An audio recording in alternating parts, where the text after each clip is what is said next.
chair is perfectly fine as well. You just want to make sure your hips are at least as high as your knees, and make sure your posture is comfortable but also upright, right? So you're, really uptight and stressed. Yeah, okay. For all of you saying that you needed this, I'm so get in that comfortable, alert, seated position, and I'm going to go ahead and start the timer for 10 minutes.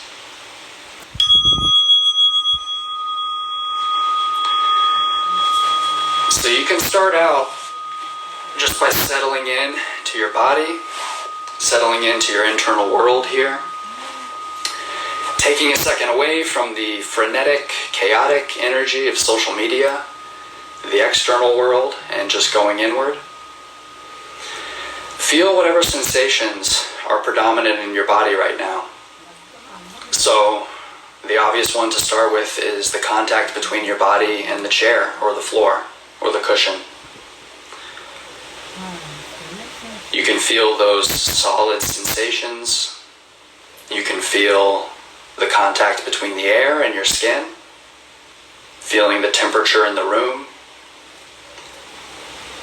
and feeling any other sensations in the body that are predominant right now.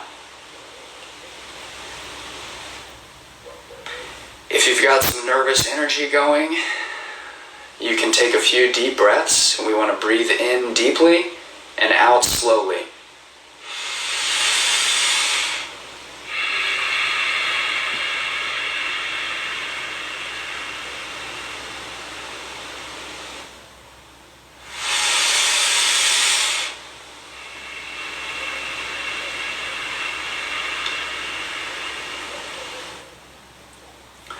So for the rest of the meditation, there's no need to breathe in any special way.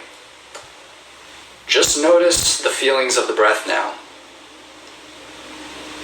Notice the feelings of the breath coming in and out, and see where you feel it the most strongly. So it might be the air coming in and out of the nostrils. It could be the abdomen rising and falling, or the chest expanding and contracting. It could just be the breath as a whole. But just go ahead and identify where that is for you, and rest your attention there. So for the next 7.5 minutes, this is going to be a home for our attention. It's not to say that our attention will be here every moment of the time. The mind will wander. It's only natural for the mind to wander. But the key is, when it does, just notice that it does, and gently return the attention back to the breath. If it wanders over and over and over again, it doesn't mean you're doing this wrong. That is very natural. It's expected. So just notice when you realize you've been thinking, when the mind has wandered off, and gently return the attention back to the breath.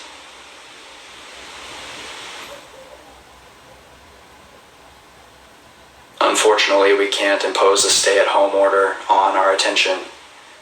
It's going to wander, things are going to pull it.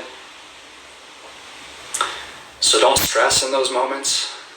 Just return back to the breath, being with the sensations of the breath, being with the breath on a sensate level.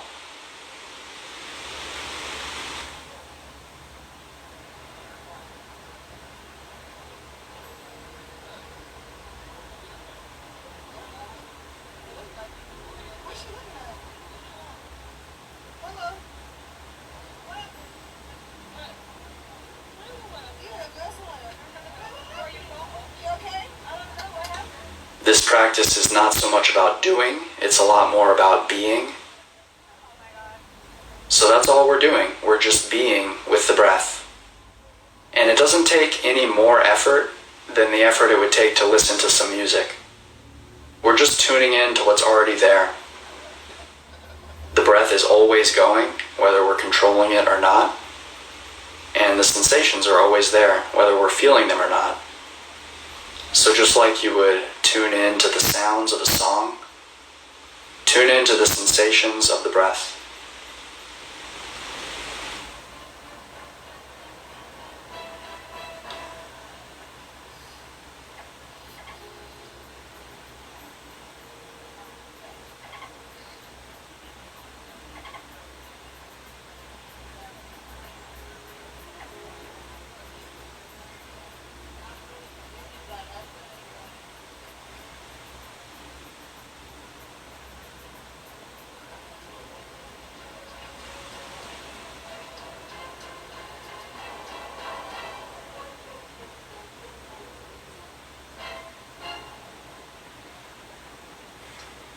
Often our expectations get in our way with meditating. So we start out, the mind wanders a lot, we're thinking, and we feel like this isn't for us, we can't clear our mind. But it's really important to reframe this.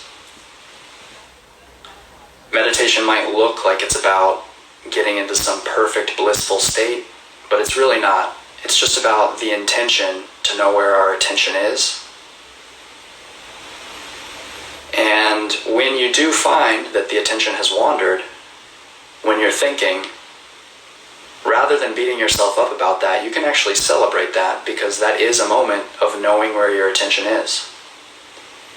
In that moment when you realize you're thinking and you've strayed away, it's a moment of mindfulness that you can celebrate. And you can then gently return the attention back to the breath, and know that as long as you're doing that, as long as every time you wander and every time you notice, you return the attention once again to the breath, you're doing this right.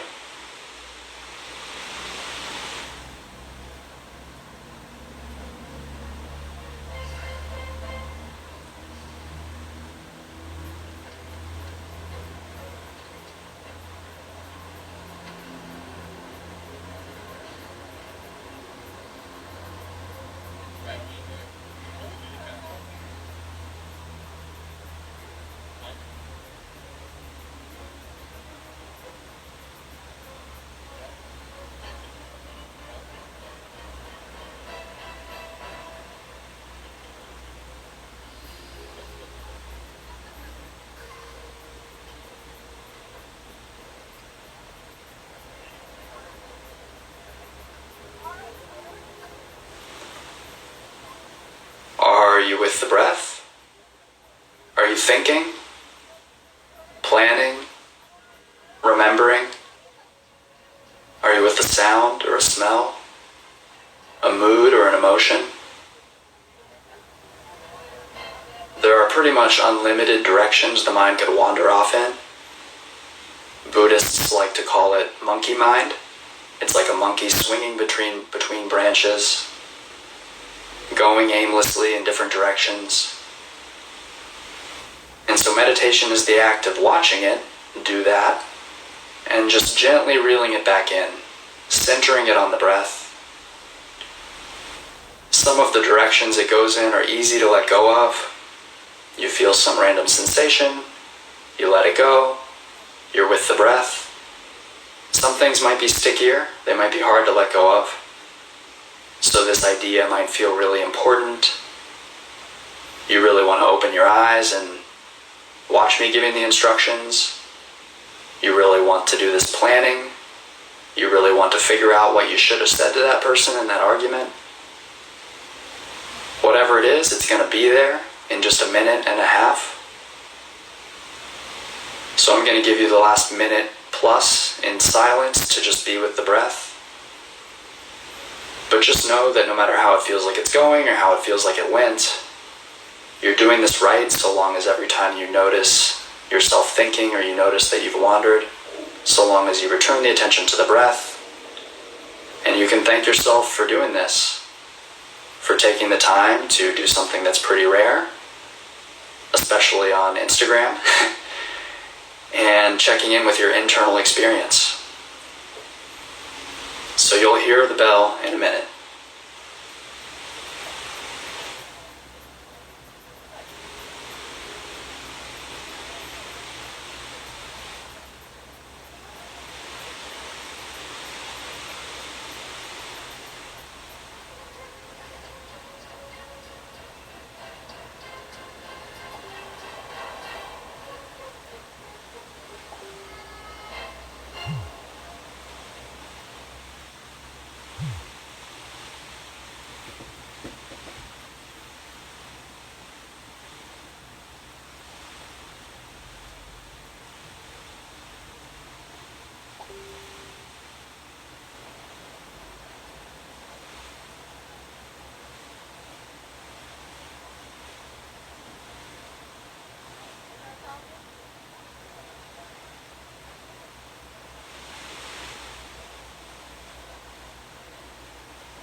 So when you're ready, you can open your eyes and end the meditation.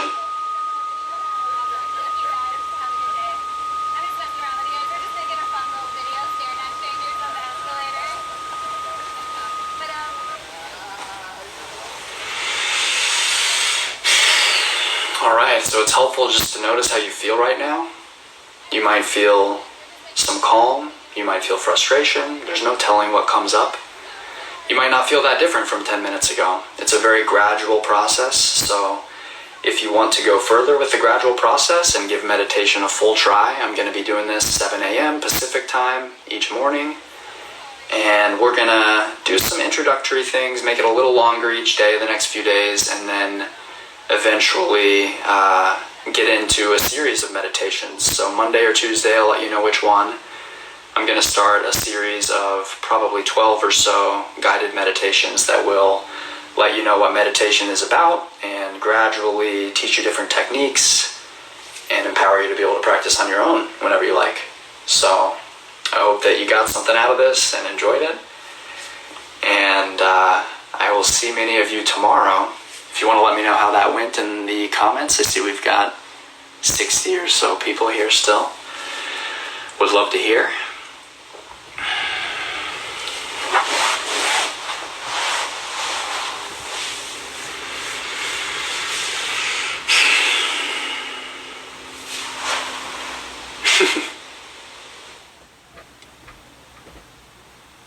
Okay, I just learned how to scroll through the comments. I guess I wasn't seeing them live, so I missed a lot.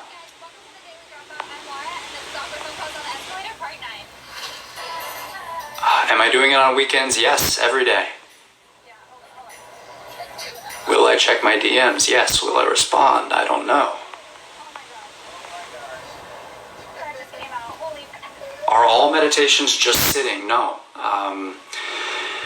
Sitting's common. It's an effective way to start, but you can do walking meditation. On my retreat this past fall, it was just as much or almost as much walking meditation as sitting meditation. And then you can meditate lying down as well, although that can make you fall asleep, so you don't want to fall asleep. And standing. If you're really tired and you feel like you might fall asleep, you can stand. Someone says they couldn't find a comfortable seat, they're distracted, and they'll try and do better with that. I just want to really emphasize that if you're distracted, it doesn't mean you're doing poorly. It doesn't mean you need to do better. There's nothing wrong with being distracted, right? So our minds wander naturally. We're going to be distracted inevitably. I'm distracted all the time. When I meditate, the mind wanders, for me, just like for everyone. And the key is just noticing that and returning back to the breath. So you can think of the practice not really as having a clear mind or being in a certain state, but as that act of noticing where your attention is and returning it to the breath, being intentional about where your attention is. So as long as you're doing that, you're doing it right. That essentially is the practice. And as far as seats go, you just got to play around with it. Your legs, your feet might fall asleep if you are cross-legged, and especially if your knees are higher than your hips. So it's tough with hip flexibility. Your hips might not be flexible enough to get your knees lower than your hips, and if that's the case, you can use a chair. And yeah. How often do I reckon you should meditate per day or week? There's no right or wrong answer. I think a commitment to do it every day is very powerful. You might not be ready to make that commitment, but hopefully these Instagram lives can be a little motivation. And the effects are gradual. It's very gradual, and it builds. So if you want to give it the full try, see where meditation can take you, I highly recommend giving yourself a meditation challenge, saying I'm going to meditate every day for a week or a month. When I first really got into it, I did that, for a month, and then I said I'm going to do it every day, and after many months I realized, wow, this is an impactful thing that we can do for our minds. So I think that's a good place to leave it. That's all the questions I'll answer for today. I will be staying after each meditation to answer some questions, so if you didn't get to yours, you can always message me. I'm generally happy to answer any and all meditation questions. And that's it. Thank you for joining me. I know it wasn't a ton of you. I'll promote it a little more, probably for Monday or Tuesday, get more people in here. And for those of you who joined me on this first little experiment, thank you for practicing with me, and have a great day. I don't know how to end an Instagram live. Oh, there it is. I have to shave my boyfriend's ass again. No, I already promised him I'd do it. Hey, man, I'm just messing around with you. We're just making an awkward phone calls on the escalator prank. You think that? I thought that face looking like, oh, this girl just said she shitted on herself. I wasn't even like, No, I'm just messing around. It does happen. But are you cool with me using that for the video? That was awesome. that was funny. Awesome. Thank you. Are you cool with it? Yeah. Awesome. Thank you. I appreciate it. You can check us out. It's called The Daily Dropout. All right, guys. Thank you so much for watching. I hope you enjoyed. Don't forget to give us a thumbs up